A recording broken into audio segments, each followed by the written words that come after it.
Here's a question for you all.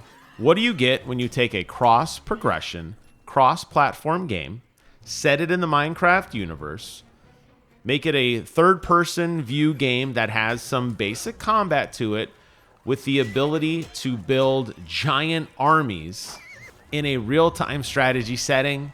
Well, you get none other than Minecraft Legends, which is what I'm going to be reviewing today.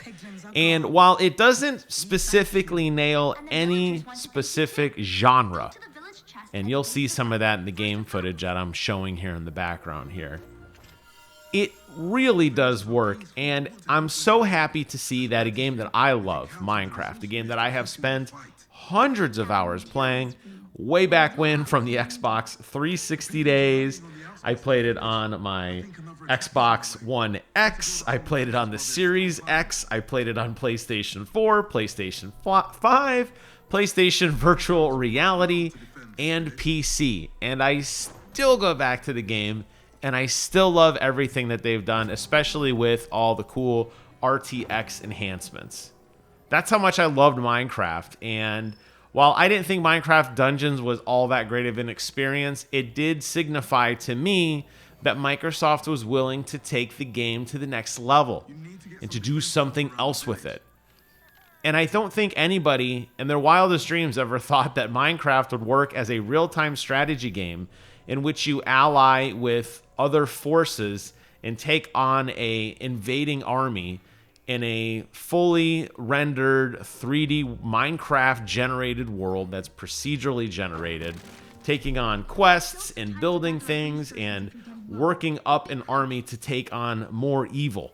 I don't think anybody thought that that was the next logical step for Minecraft, but it is. And you know what? It's really a lot of fun.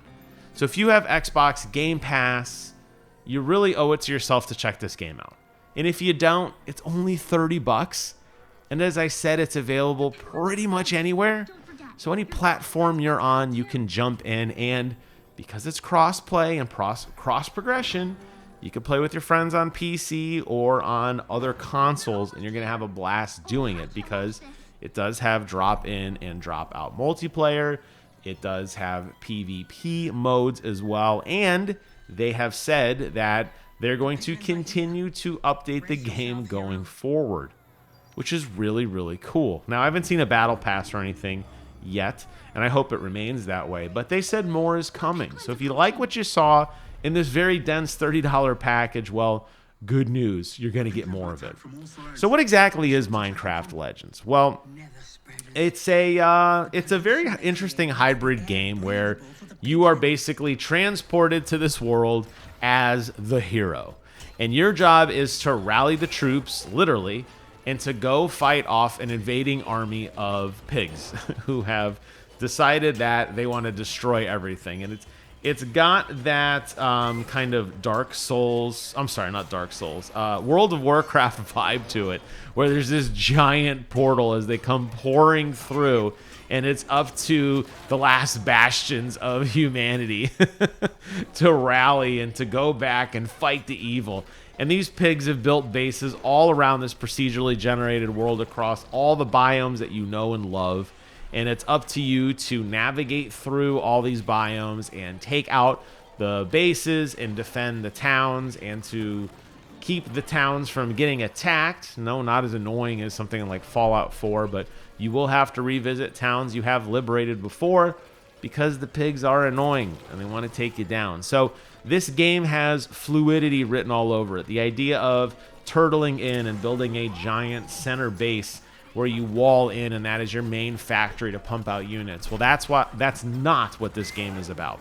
This is a very much guerrilla combat tactic type game where it's up to you to build these very small forward operating bases with very rudimentary defenses and walls and ally spawners, and ride into battle, defeat enemies, and then move on to the next place and leave all that behind.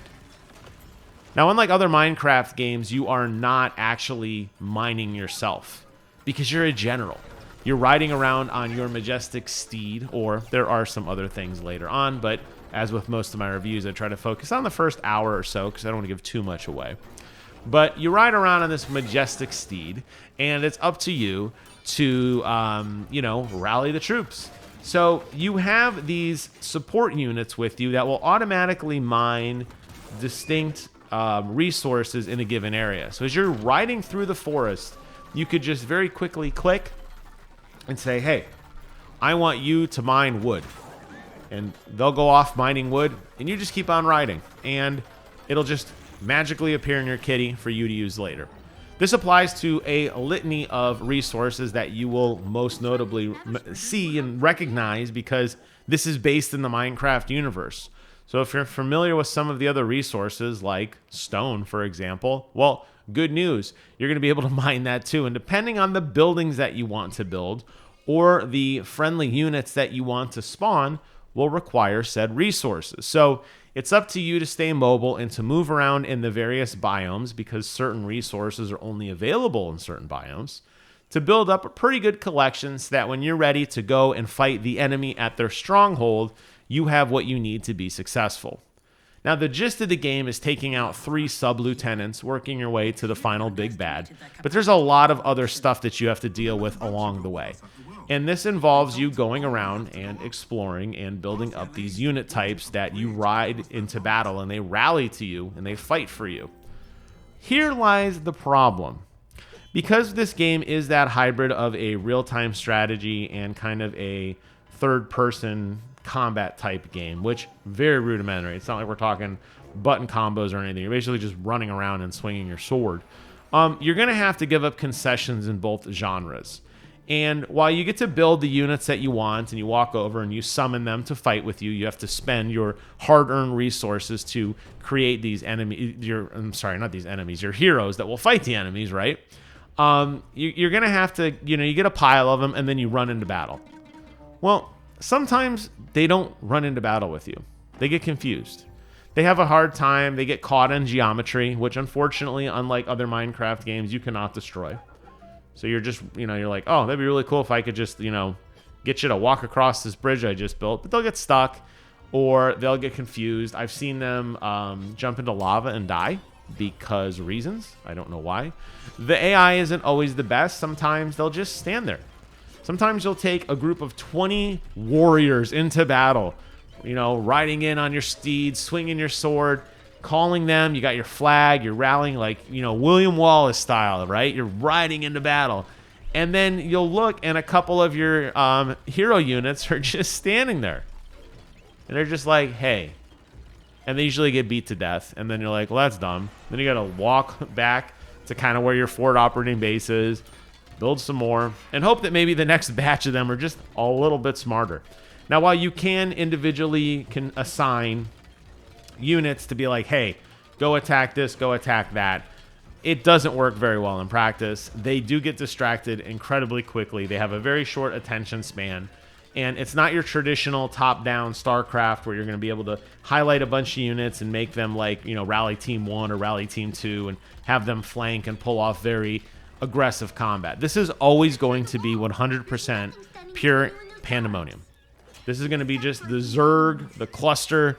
This is like everybody riding into battle, swinging wildly, hoping that you'd have what it takes to power through the waves of enemies that you're going to be fighting. And because this game is not designed to just always have that kind of rock, paper, scissors, always have that hard countered enemies, you're going to lose a lot of people. That's why I think the mining is so easy and the resource gathering is so easy, is because you're going to burn through quite a bit of your characters as you fight through waves of enemies. And let me tell you, when you start to get to some of those mid-bosses and they have these kind of fortified strongholds, you're going to be fighting those enemies for probably 30 to 45 minutes, and it's fun, but you're going to go through a ton of dudes. So don't get attached and say, oh, I have the perfect regimen. I have my healers, and I have my archers, and I have my warriors up front, and we're just going to go in, and we're going to... No, they're going to die because they're stupid, and it is meant to be overwhelming odds. And in a lot of instances, you're going to have to kind of fight back the blight that the enemy has built on, so you can begin to build your base in their base and start pushing back. It is a very satisfying moment, and this has happened to me numerous times. It's a very satisfying moment when you can see the tide of battle turning. It takes a while, but when you kind of start to see like, hey, we're actually holding the line. it's very, very rewarding. A lot of the other things that are rewarding in this game is the just joy of exploration and how beautiful this looks. To me, this is one of the most beautiful renditions of Minecraft I think we've seen. It runs so smooth and vivid. It has a very beautiful day-night cycle that has really vibrant colors. The music is awesome. The characterizations of the enemies and the people that you summon to help you fight are fun. There is some voice acting involved, which is fun. And there's also that Lego kind of early days of Lego Batman where the enemies kind of grunt and they're almost like a Pixar film. Very stylized. They convey so much emotion and so much of screen presence without saying a single word.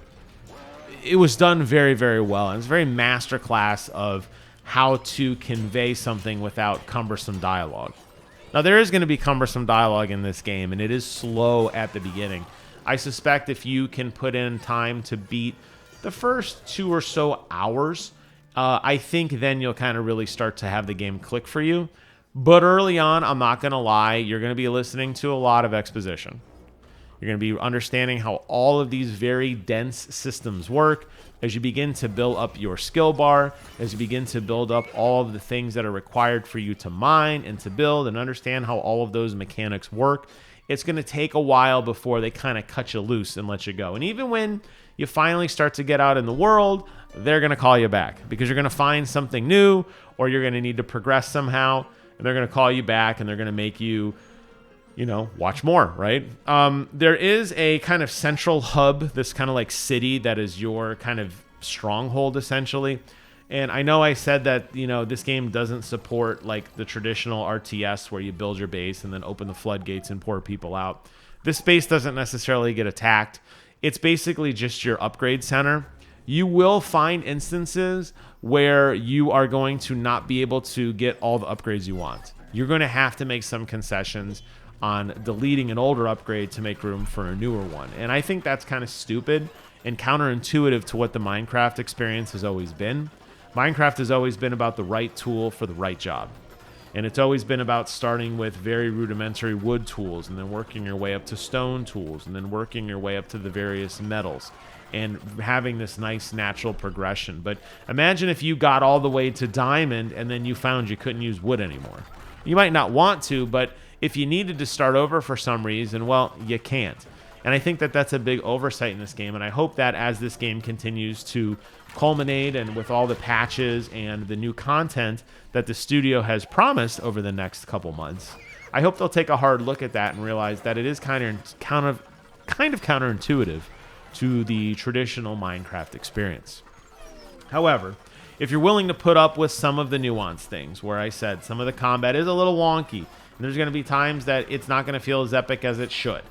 And if you're willing to put up with the fact that it's not a full-blown RTS and it's not a full-blown action-adventure game, but it does take strong elements of both, I think you're going to have a lot of fun with this, because I definitely am.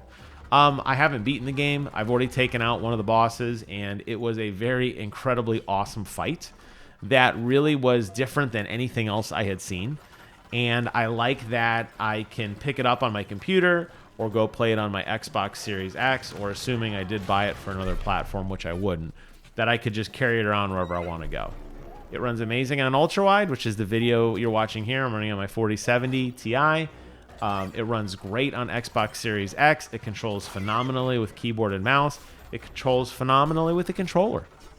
So I think they really covered all their bases here, and I'm excited that Minecraft continues to reinvent itself and push the genre, and it's not just that block building game, but it is now a Diablo Light. It is now a StarCraft Light, and I'm excited that they're taking this IP and continuing to challenge themselves and to take this rich aesthetic and some of the fun mechanics of the crafting and the building and now the army controlling and putting you in, very distinct experiences to kind of flex the system.